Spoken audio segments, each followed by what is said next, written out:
The first Thanksgiving. American schools generally teach a conventional story about the meeting of pilgrims and Indians that finished with an amazing dinner. The end. But there's more to the tale. This video will explain the events around the first Thanksgiving and how it's not the image ingrained in tradition.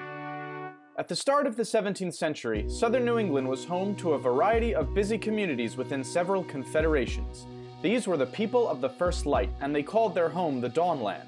Political leaders were known as sachems and had been trading with Europeans for over 100 years before the Pilgrims. Relations soured only after deceitful Europeans kidnapped locals to sell as slaves.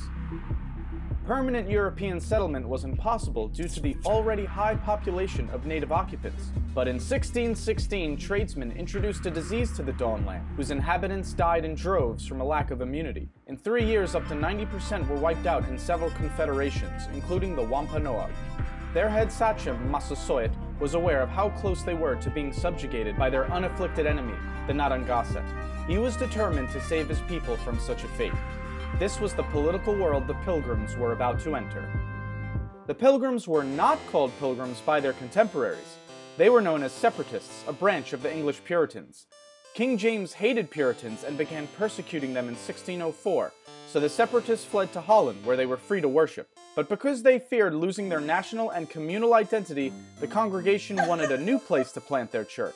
They decided on America and asked King James for a patent that would grant them rights to build a colony. They planned to make a profit catching fish to pay off the debts to their investors. The Mayflower set sail on September 6th. 2 months later, Cape Cod was spotted and 16 men were sent ashore to inspect the area.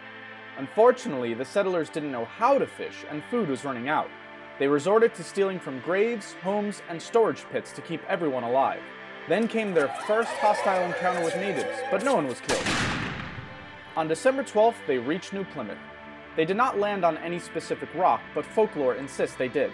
Construction began in January. By winter's end, 44 settlers would be dead from bad conditions. In March, they were surprised when a man named Samoset walked into New Plymouth, greeting them in English.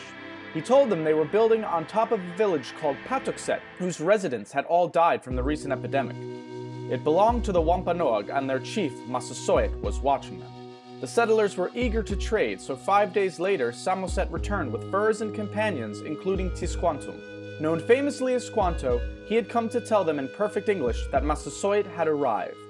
After years of dealing with Englishmen, the sachem did not trust the newcomers.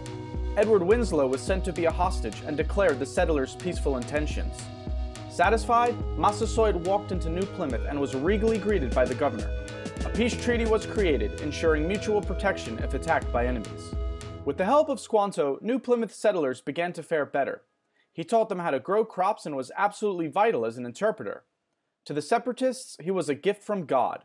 But in fact, Squanto had been kidnapped from Patuxet in 1614 and shipped to Spain to be sold into slavery. He ended up in London at the home of a merchant who taught him English and arranged for Squanto's return to the Dawnland in 1619. But Patuxet was now gone, wiped away by the epidemic. Massasoit took him in with suspicion because of his years abroad, but needed a translator to parley with the newcomers. He eventually sent his warrior Hobamok to live among the settlers and keep an eye on Squanto. By fall, the settlers had a bountiful harvest and a feast was held to celebrate. Massasoit showed up with 90 warriors and 5 deer for the meal. For 3 days, the English and Wampanoag ate and entertained one another. This was the famous first Thanksgiving children learn about in school. However, the word Thanksgiving would not have been used by these settlers to denote a harvest feast. For Puritans, a day of Thanksgiving was a day of fasting while giving thanks to God in prayer. But the story of Pilgrims and Indians does not end here. During New Plymouth's first year, Squanto had been up to something. Realizing his substantial power as the only English speaker of his people, he conceived a plan to overthrow Massasoit. He persuaded locals he could command the English to make war or peace at his will. Hobamok was suspicious of Squanto and warned Governor Bradford. Soon enough, they discovered Squanto's plot and informed Massasoit, who was furious. He demanded Squanto be handed over for a swift execution. Bradford refused. The interpreter was too valuable to give up. But according to the treaty, Squanto's life belonged in the hands of his sachem. Bradford finally conceded. He was about to hand over Squanto when an unidentified ship appeared. The alarm it caused delayed Bradford and worried Massasoit's envoys. Angered and impatient, they left. The ship carried 60 Englishmen planning to build a colony near Boston.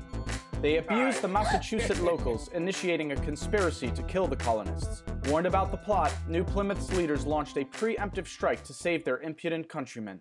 It bought peace for a time. In that time, more Puritan settlers arrived, soon outnumbering the natives. And while the Pilgrims' Treaty with Massasoit lasted until the Sachem's death, other Puritans were not concerned with such alliances. Their fanatic religious principles ensured no peace between the two cultures could last.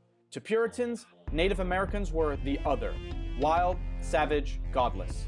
With such an ideology, the outcome was inevitable. If they did not convert to Christianity and surrender their cultural identity, they had to be eliminated. The first Thanksgiving was a brief moment of harmony between two worlds, but sadly it was short-lived.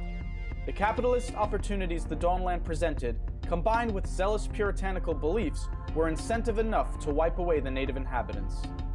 There is nothing wrong with sharing a feast of thanks with loved ones, but remember the true events that started the holiday, and not the fairy tale.